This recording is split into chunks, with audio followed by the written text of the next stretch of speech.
time with my life, and I want to share it. I love living. I think that's infectious. It's something that you can't fake.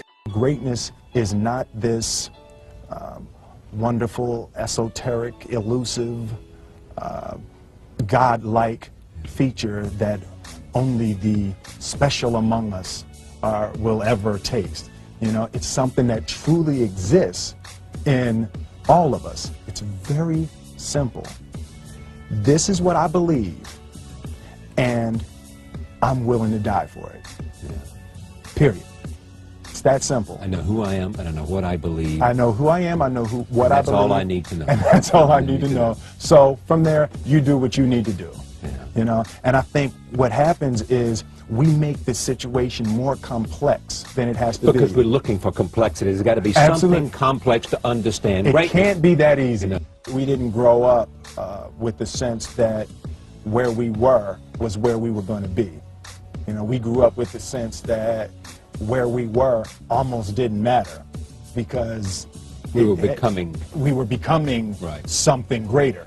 The separation of talent and skill is one of the greatest misunderstood concepts for people who are trying to excel, who have dreams, that want to do things. Talent you have naturally. Skill is only developed by hours and hours and hours of beating on your craft. I've never really viewed myself as particularly talented. Where I excel is ridiculous, sickening work ethic. You know, while the other guy's sleeping, I'm working. While the other guy's eating, I'm working. There's no easy way around it. No matter how talented you are, your talent is going to fail you if you're not skilled. Mm-hmm. You know, if you don't study, if you don't work really hard and dedicate yourself to being better every single day, mm-hmm. you'll never be able to communicate with people, with your artistry, the way that you want. So the only thing that I see that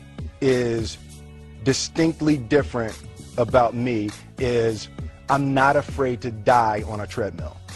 You might have more talent than me, you might be smarter than me, but if we get on the treadmill together, right, there's two things. You're getting off first, or I'm gonna die. It's really that simple. One summer, his dad tore down a brick wall on the front of his business and told 12-year-old Will and his 9-year-old brother to rebuild it, a job they said was impossible. It took them 1.5 years, but they did it. And he said, now don't you ever tell me it's something that you can't do. You don't try to build a wall. You don't set out to build a wall. You don't say, I'm going to build the biggest, baddest, greatest wall that's ever been built. You don't start there. You say, I'm going to lay this brick as perfectly as a brick can be laid. And you do that every single day. And soon you have a wall. And soon you have a wall.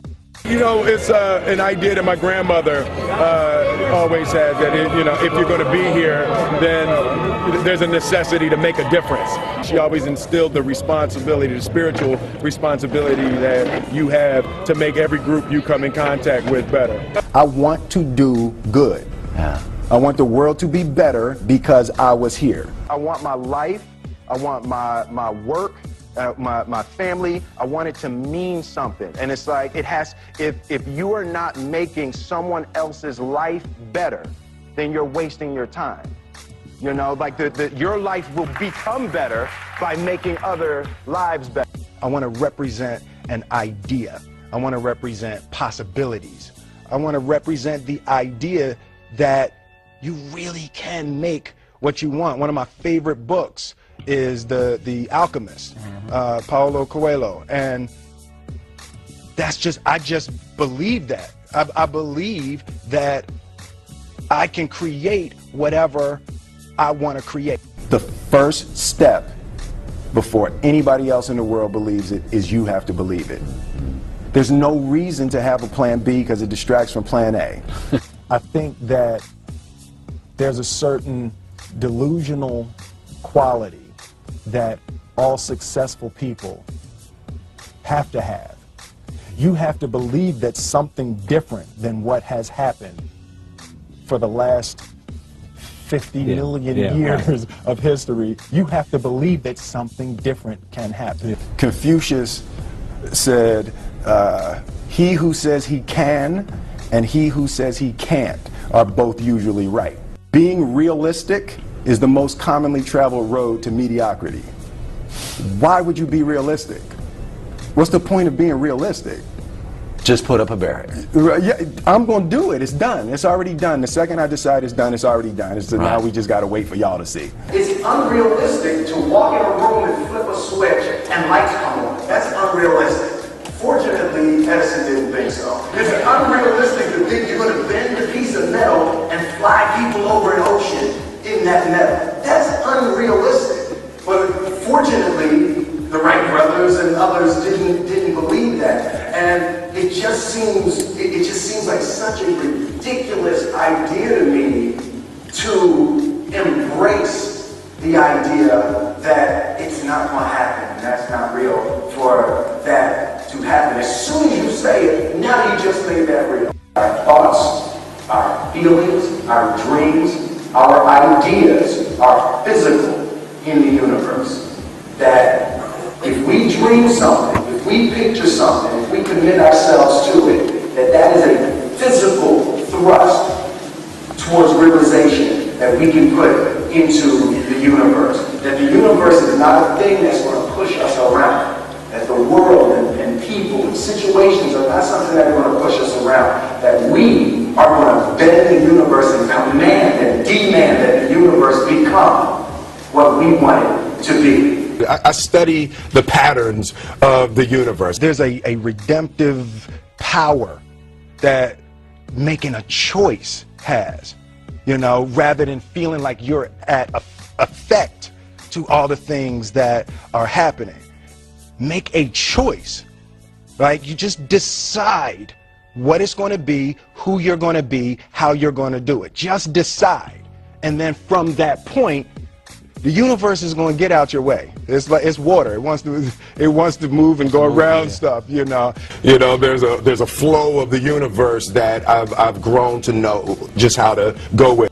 I realized that to have the level of success that I want to have, it's difficult to spread it out and do multiple things. It takes such a desperate, obsessive focus. You really got to focus with all of your fiber and all of your heart and all of your creativity. I'm motivated by fear. Fear. You know? Fear of what?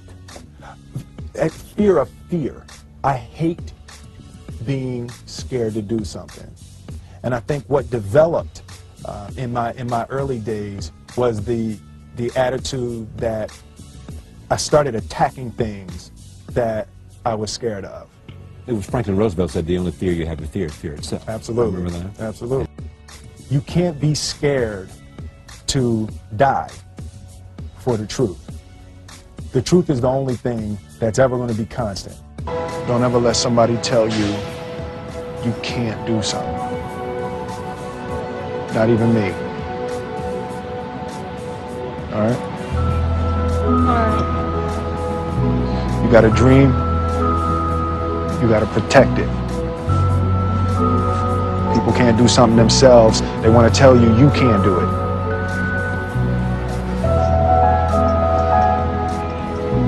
You want something, go get it. Period.